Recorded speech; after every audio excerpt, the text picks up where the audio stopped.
A new report shows Kansas City's overtime costs are soaring. An audit released today found the city spent $17 million in 2013. That's a 58% increase from just a few years earlier. 4 city departments are responsible for the bulk of the overtime pay. That's fire, water services, aviation, and public works.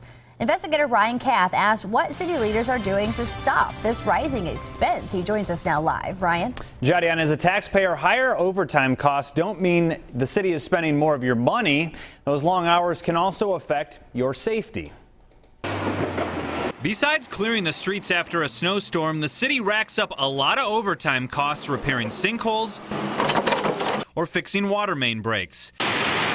True, emergencies are unavoidable, but an audit says folks at City Hall need to do a better job managing overtime. 28 employees worked over 1,000 hours. City Auditor Doug Jones presented his findings to City Council members, telling them the city paid out almost $55 million in the past 4 years. Did you find any abuse of overtime pay? No.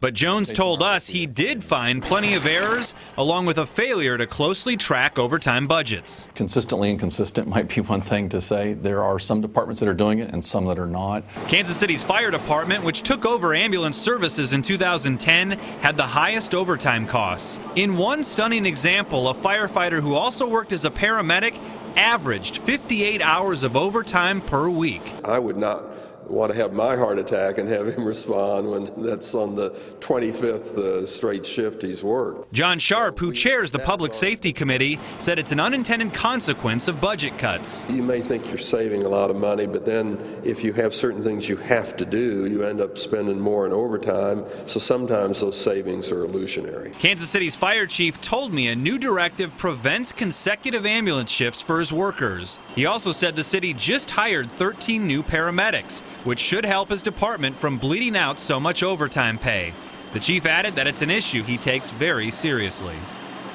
And the city manager agreed with the recommendations in the audit. He said supervisors will receive mandatory training very soon, and also said some changes to overtime rules could be discussed during future labor negotiations with unions. I'm investigative reporter Ryan Kath, 41 Action News.